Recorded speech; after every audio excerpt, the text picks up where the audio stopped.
Hey guys, Steve with Braun's Painting here, and we have put together this demonstration video for you on how to properly whitewash a brick fireplace. Now I'm using the term whitewashing for simplicity, but in this video what we're actually doing could be considered gray washing because we didn't use a bright white base paint. We used kind of a gray beigey kind of combo color that we also used on the walls in the room. We used that as our foundation paint. What really matters is that we took a paint, we diluted it with water, and then we used that solution that was created and applied it to the brick so that it would have more absorption. A couple of things to consider with this video is during this project, we actually chose to go with a pattern design on the brick. However, for your project, you may decide that you want to have one uniform color for the whole surface area, and that's great. And that's actually probably even more common than the pattern design that we chose for our project. You may even decide to just have a completely random approach where you mix up different levels of transparency and opaqueness and colors. Whatever you decide is great. The principles that you're going to learn are going to apply no matter what approach you choose. What you're going to see in this video is how to set up and protect the surfaces in the surrounding area. You're going to learn about how to create a proper mixture and understanding the ratios and how to properly mix and measure. We're going to show you how to clean the surface before you apply the solution. And then we're going to get into a multi-stepped application approach with the patterned design that we chose. And of course, we're going to show you the awesome final results. I have one of our professional painters, Colin Hewitt, is here with me today, and we're going to work through this project together, kind of take you through step by step of how we would execute something like that. One of the first things you definitely want to do on a project like this is make sure any furniture in the area is protected, plastic off, particularly things that are fabric, leather couches, because this is a messy project. Once you cut the water down, it's very easy for splashing and splattering to occur. So you want to make sure that the surrounding area has been protected. Before we apply the watered down paint solution to the brick, we're just kind of going through and just making sure there's no surface dirt or kind of dust bunnies that is on the brick that's going to impact the infiltration of the paint into the brick.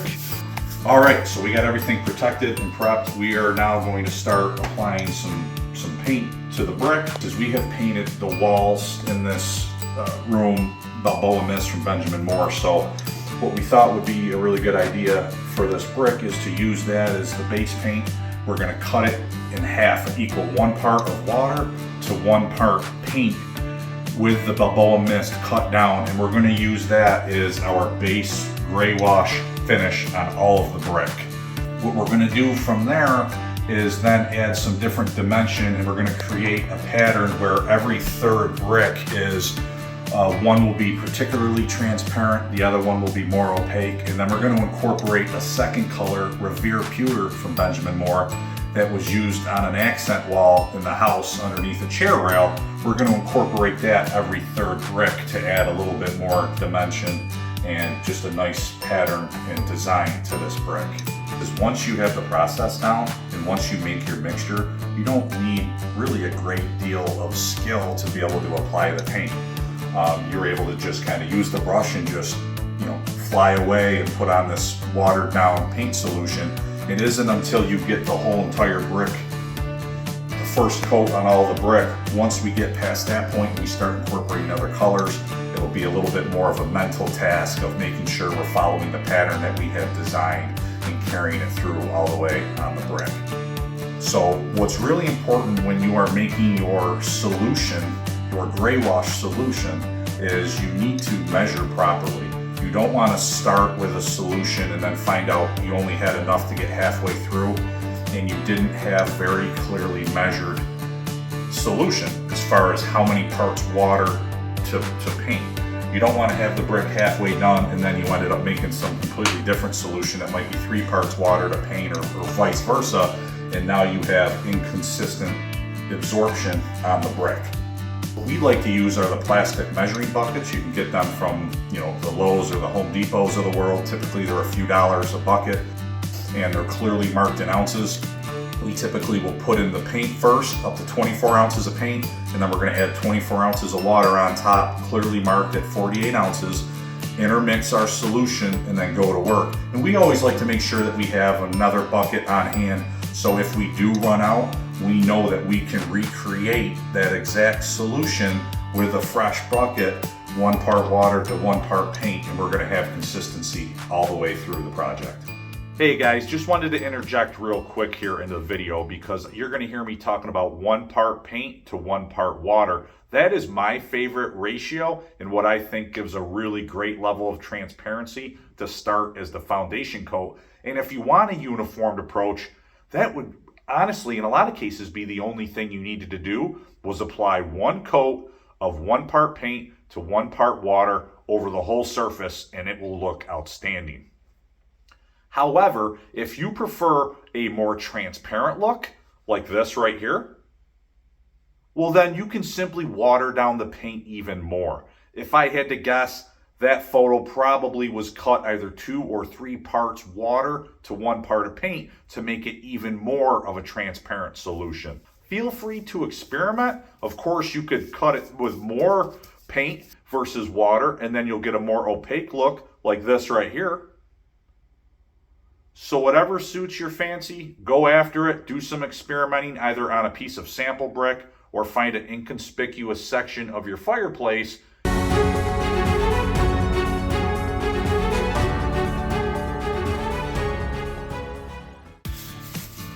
can see Colin here working hard, getting the first application coat on. And now Colin is a very skilled professional painter, but you can see in this scenario, any do-it-yourselfer, if you have the will, and follow the process correctly, the nice thing about this project is you're really just kind of slapping product on there. It doesn't require a lot of brush skill at all. This is the first coat, and it is in process of being put on and absorbing. It takes a good half an hour to an hour before you're going to see the full transparency of the watered down solution. It does take some time to absorb into the brick. Colin is on the home stretch here of the first coat. Once we get through this, we're going to start with some of the patternization of the other solutions. Alright, we are at the next phase of this project, and Colin is doing the second round where we are using the Balboa mist. We're using the same solution that we used before on the first coat, 1 part paint to 1 part water, and we are just now in a randomized pattern going through and putting another coat over 1 out of every 3 bricks so that as it settles in, it will be more opaque. This brick here, we're started here, is going to be more transparent. This has the extra coat on it, will be more opaque. This third brick will be where we are going to incorporate the other color, which will also be mixed 1 part water to 1 part paint. We're going to use Revere Pewter, and we're going to put that on this brick, and then that pattern will continue through. Transparent, more opaque, pewter, and that's just going to carry through. Then when we come down to this level, we've staggered it. So this will be, again, we'll have transparent, pewter, and the more opaque one, and then we're basically just going to carry this pattern down so that this pattern, this row will match this row, and this row will match this row. When you get to this stage of the project, one thing that can happen as you're cutting these bricks in is you might get a little bit of drip through or run from here, and we want to prevent runs coming down. And so what happens if that will occur, and you can expect it to occur, you can see how Colin will just simply wipe it away with a rag. And you always want to keep an eye on your work and make sure that when you're down on the other side, you don't have some heavy drip or run that's coming all the way through. If it were to happen, it's not the end of the world. You can always work that out or even sand it out a little bit, but the more that you can prevent, the better. All right, so on this upper section of brick, we have the second phase is completed. We haven't done this lower bench yet, but we're going to get to that in a little bit. We are going to mix up the Revere Pewter, which is the third accent piece. and start applying that on this upper section of brick right now. So we're gonna mix up the Revere Pewter whitewash, or I guess I should say Graywash solution. We're not gonna make as much this time because we only need to do every third brick. So rather than make a huge bucket, I'm gonna fill it up with the paint to the 16-ounce mark, and then fill it up with water to the 32-ounce mark.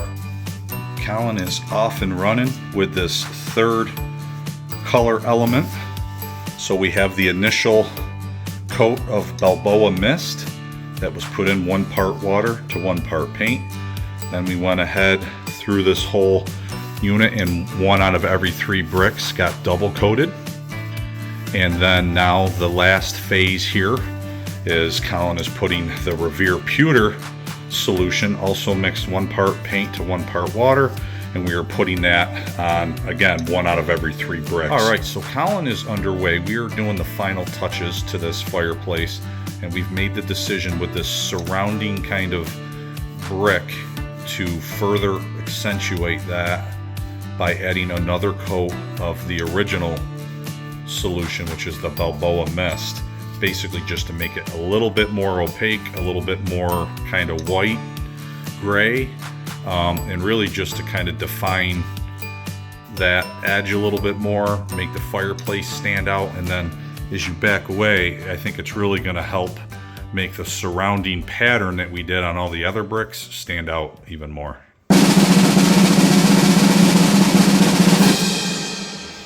There it is. We have completed all phases of the design. Looks awesome.